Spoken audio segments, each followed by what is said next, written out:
response planning perspective. And the report was then presented in terms of the civil unrest that had happened in the province. And then there were proposals on the 6 focus areas that we will be dealing with under the emergency plan, and then the identification of immediate. Immediate in this particular case means we will be looking at the priority areas in the next 6 months and be able to then present in terms of where are we in implementing those, both the province and the UN, and the focus areas will be in cross-cutting issues, the economy, which is about the recovery of the economy, ensuring the provision of social services, the issues of food insecurity. And most of these areas have also been exacerbated by COVID because we were in the midst of the COVID. The issue of infrastructure, social cohesion, which came out quite clearly during the unrest, and education as a pillar to drive sustainable livelihood. Cross-cutting areas are the socio-economic impact assessments following the unrest. They're also the M&E in terms of being able then to monitor the implementation of the programs that will be cross-cutting across all areas. Food security is an important area, particularly for children, as we understand the impact that has happened, the issue of food waste and food surplus, support in terms of revitalization to medium-scale agriculture to drive the food security. The third area is social services, where we'll look at psychosocial support for the victims and the families, and then the debriefing and the support of the gender-based violence and improved security in terms of those who are faced with that. The social cohesion is another area where we'll look at the mediation, and this is the work again that has already started. Social cohesion programming with youth, migrants, and the host communities. The technical support to combat online hate speech, as we had seen during the unrest as well, how a lot is driven through that social media.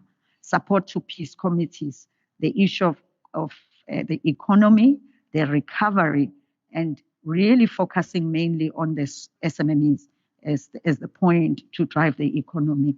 And then the education, particularly around programming and schooling, as it's one of the areas that has been severely affected, both by the unrest and also the COVID.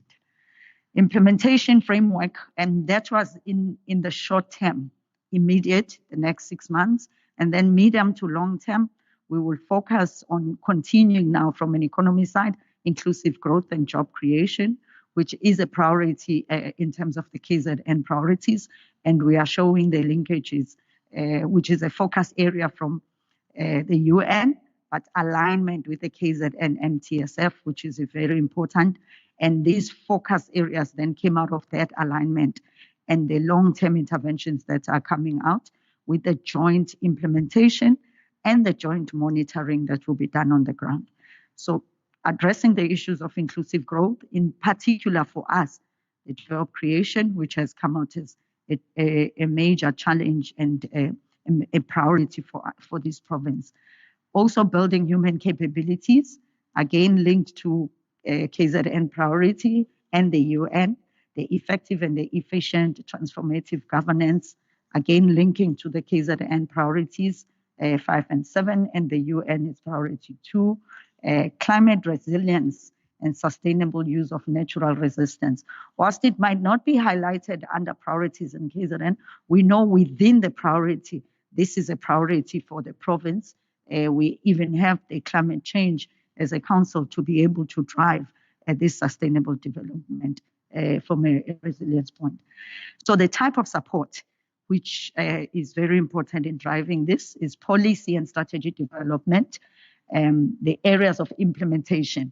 Implementation remains a major challenge in terms of all our programs. So when we look at this support, we are looking at the across the board, meaning it's that support which would assist us to be able to implement our priority as a province so that we are able to monitor which we know and we admit that we need support. Data and knowledge generation. We know that for us to monitor and for us to respond adequately, we need information, we need to manage that information. And this is another area that they'll be assisting us from a technical point. Capacity building, this came out quite strongly during the discussions, that in all areas you find that the issue of capacity, and as we know, the priority, one of the priorities, first priority in the MTSF is the capacity of the state. So this is the area that would assist us to be able to bolster that area and ensure that we are capacitated as the state in the different areas that we require.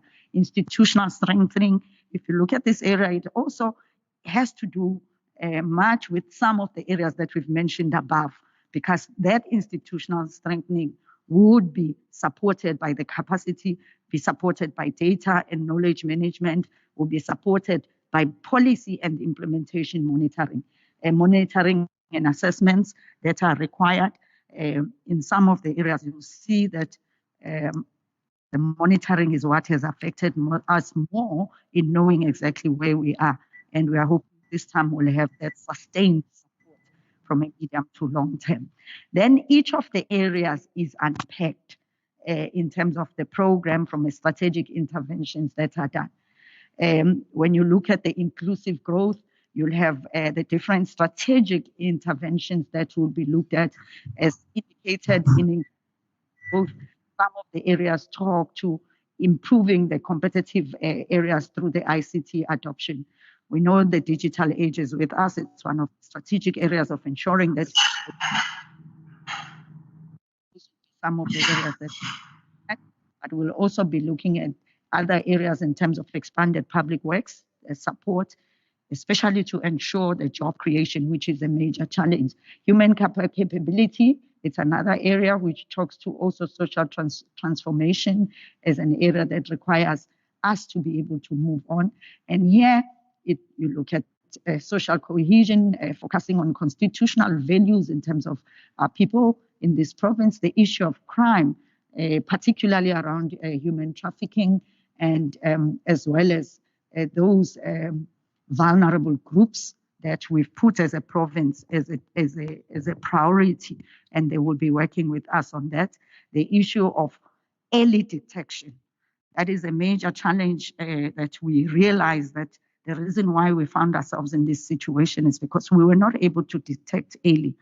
Whilst there are mechanisms that can assist us, but we don't have a system that assists us. Advocacy support and joint support, and working together with our civil society, our religious leaders, driving that will be part of the interventions that we'll be looking at it together.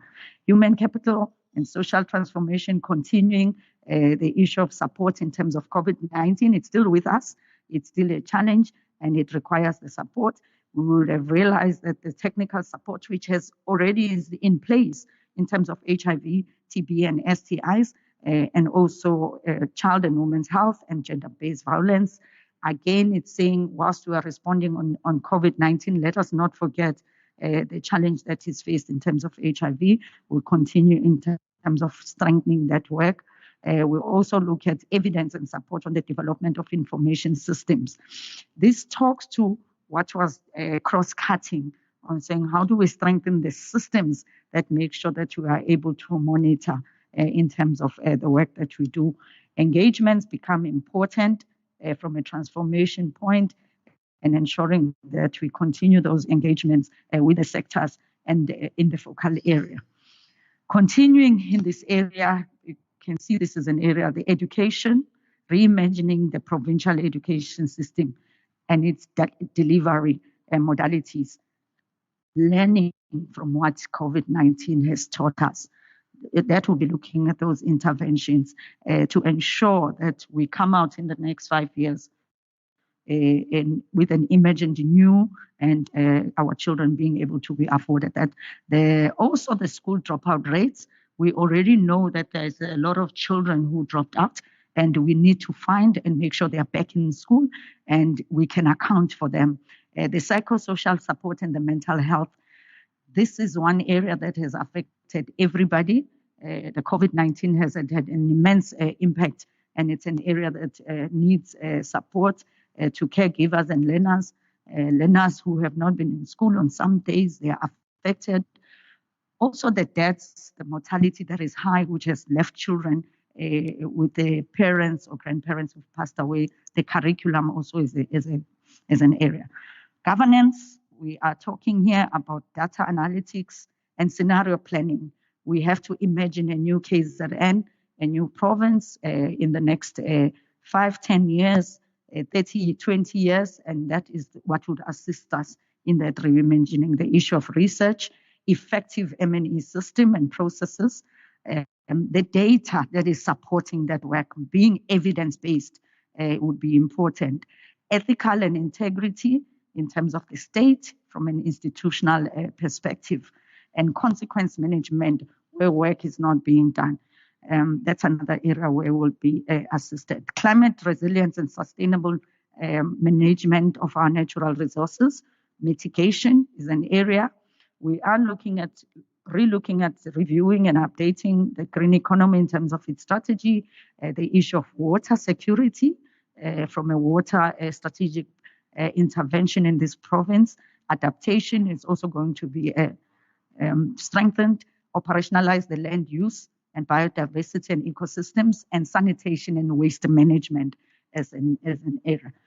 Now, we are saying, and we're in agreement with the UN, that the province approach is the district development approach model that we'll be using, and then strengthening the local sphere as where all this work will be happening, so that we make sure that the implementation happens. And in KZN, our DDM is integrated with our OSS, which talks to district, local, and up to the ward level, and ensuring that our response is well coordinated. The governance arrangements and coordination. I think what we are highlighting here, and it's important, is the area in particular of secretariat. Being able to say the point of entrance is at a core. The point of entrance from the UN side would be the office of the resident coordinator. That is where there will be one point, and that's where they'll be coordinating all the UN agencies. In the province, it will be the office of the Premier, ensuring that it is coordinated. But we also want to acknowledge the issue of saying we are under disaster management in terms of the COVID-19. So the disaster management becomes very important in this response, taking from the National Disaster Management Center and the disaster management in the province, which is coordinated by COCTA and will be supported from the OTP side and making sure that we are responding. The work groups, this is not a recreation. These are just focal groups of officials that would assist us that each work stream is working. But all these work streams will be under the clusters. So each one, the governance will be under the governance, the economy under the asset, the social under the social. But we do need the officials that are dedicated, and we've held the HODs accountable, meaning they are the ones who are overseeing, but the responsible officials working with the responsible UN agencies would be the one that will be pulling this program and finalizing the implementation, making sure that we are implementing.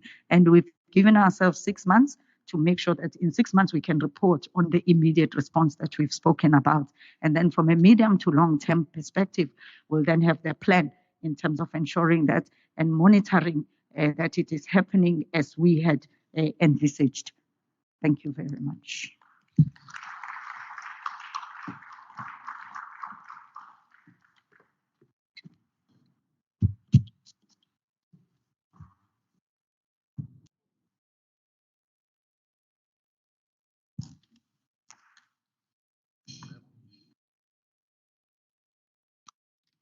Thank you so much, Dr. Ndlovu, for the presentation of those plans. We are now going to move to the messages of support from different sectors of our society. We'll have about 5 speakers who will be giving short messages of support. We are going to start with Professor Bob, who is representing the academic sector, to give us a short message of support. She will be followed by the Deputy Chair of the Social Cohesion and Moral Regeneration Council, Bishop Phillips. So you can come over, Prof.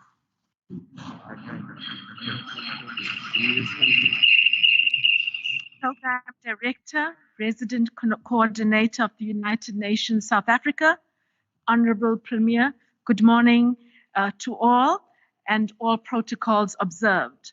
I am humbled to be sharing a platform with such prominent speakers and advocates for human rights. As researchers and educators, we have drawn on your knowledge, support, and guidance over the years. It is an honor and a privilege to provide a message of support at this signing of the Memorandum of Understanding. As the Dean of Research at the University of KwaZulu-Natal, who works closely with all universities within the province, I can affirm that the teaching, research, and community outreach programs of our universities are closely linked to the focus areas identified by Dr. Ndlovu today. We have excellent researchers and facilities across the province to support this initiative in any way we can. We also support social cohesion and embracing diversity, and we are committed to training and the next generation of researchers and leaders. The unprecedented COVID-19 pandemic and recent civil unrest is the basis for adopting a self-critical and reflective approach. We note that 9.3% of our university graduates are unemployed, and even more are working in fields that are not linked to their qualifications. Honorable Premier, the province's student intern program is a laudable initiative to expose students to opportunities in the province, creating much needed job exposure for our students. We also take responsibility that as knowledge generators, we neglected to pay attention to deeply understand societal concerns and issues. As we collectively grapple with the challenges and issues that the recent civil unrest has placed a spotlight on, be assured that as the higher education sector, we are also critically reflecting on our purpose and relevance. We are committed to working closely with government, the private sector, civil society, and citizenry to rebuild stronger and better. I also have the privilege, Honorable Premier, of greeting you and wishing you well on behalf of the Provincial Planning Commission. We are committed to supporting this initiative, which aligns to the Provincial Growth and Development Strategy and Plan. As a Commissioner, I am also privileged to be involved in the rapid evaluation of the KwaZulu-Natal provincial interventions of the COVID-19 response. The response demonstrates that a comprehensive set of interventions were actioned to protect the most vulnerable in society and ensure that negative impacts across all segments were minimized. This level of foresight, capacity, and capability will ensure success of the initiative being signed today. I applaud the province and the United Nations for being bold and visionary to initiate this initiative and program. Thank you for this opportunity to provide a message of support. Take care and be safe.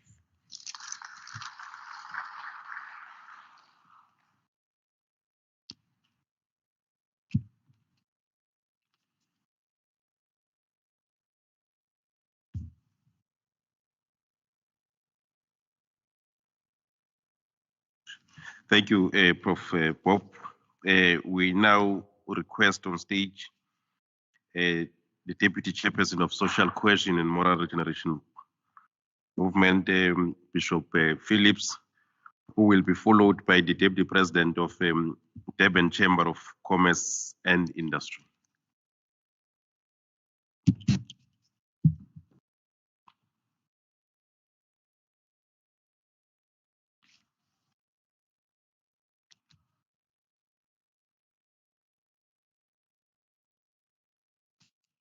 Greetings, friends.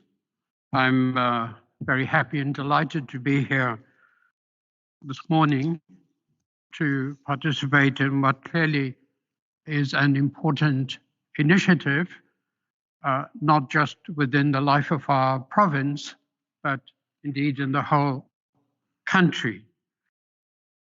I'm sure I don't have to remind you that we've just come through a difficult period in our province where we witnessed a real fracturing of our society. We've seen a great deal of violence, and very sadly, we've seen the loss of lives of a great number of people. When I try to find some kind of definition for social cohesion, and when I look up the literature,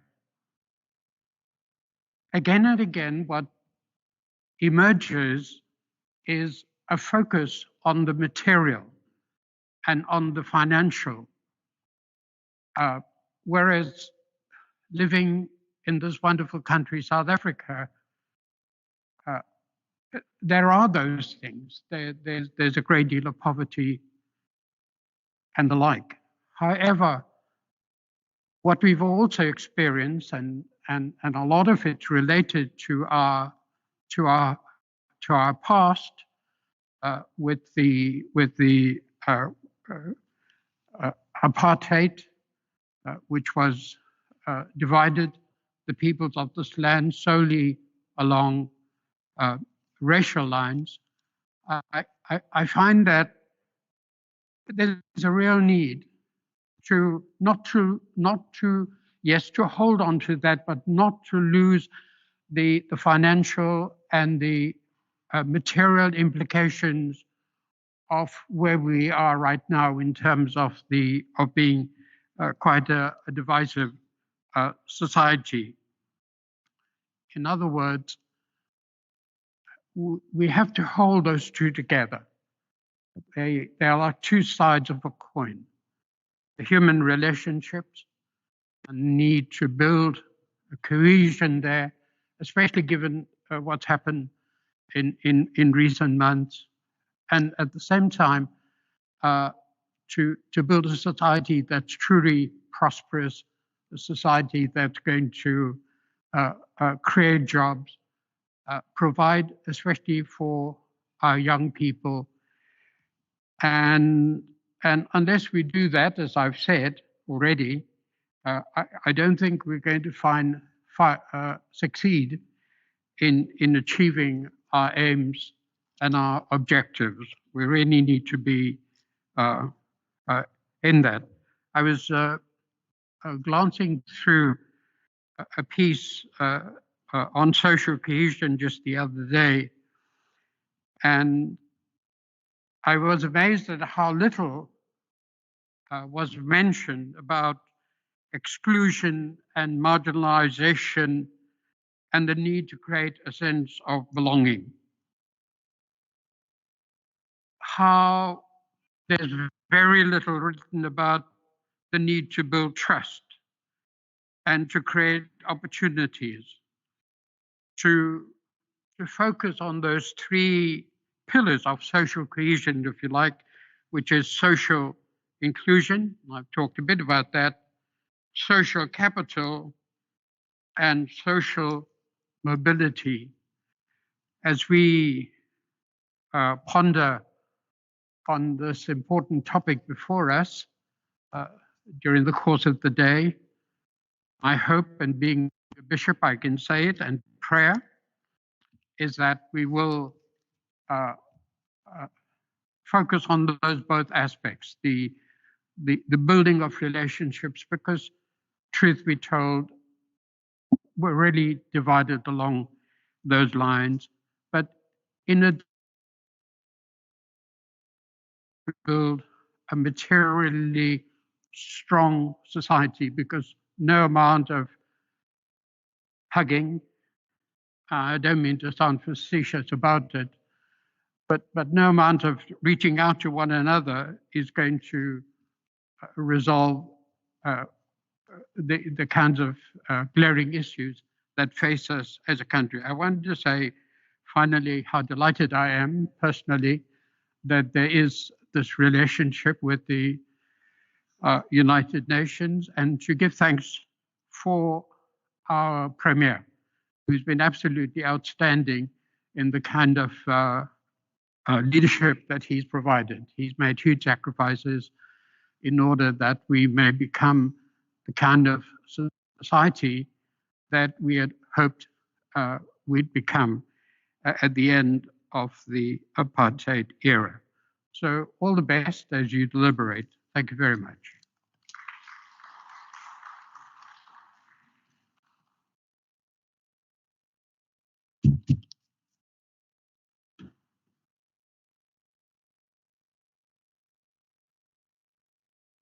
Thank you, Bishop Phillips.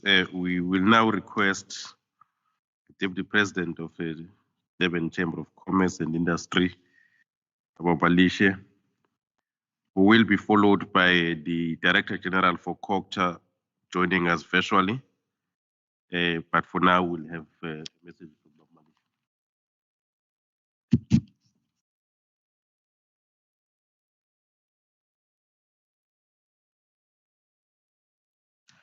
Program Director, MEC Babuwazi Mshengu, the Honorable Premier of KwaZulu-Natal, Babu Sihle Zikalala, His Worship the Mayor, Babu Kaunda, MECs present, captains of industry and media present. We are delighted as a Durban Chamber of Commerce and Industry to offer a message of support. The Durban Chamber of Commerce and Industry supports the partnership between the province and the United Nations aimed at addressing the immediate impact of the recent unrest and looking ahead at ongoing support for the business community to assist with the economic recovery and the sustainability. In the month of July, KwaZulu-Natal found itself wrestling with a violence outbreak that swept across the province, which caused and added a more devastating impact to an already rattling business and civil society due to the COVID-19 pandemic. We appreciate the effort and our government has made during the extraordinary challenging times through the supportive programs geared towards recovery. The signing of this partnership Memorandum of Agreement today is a great step towards promoting the economic prosperity for South Africa and our international partners.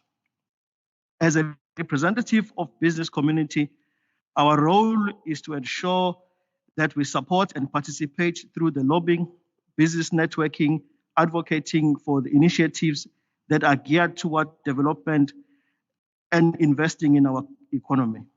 The Durban Chamber of Commerce and Industry is committed to the creation of job opportunity through networking and skills development initiative, building a human capability, promoting efficient, effective, and transformative government for the business community. It is encouraging to see that this is also in line with the UN Sustainability Development Goals of achieving global economic growth. As an organization of business, our core mandate is to lobby and advocate on behalf of business. We are committed to creating a platform for both public and private sector to have a robust dialogue on promoting economic growth and creating a favorable business environment. And the event today is truly a testament of the mandate. We believe that the building of the KZN economy is an absolute priority and should be based on the 5 key pillars. The first pillar is safety and secure environment. This is the pillar that would develop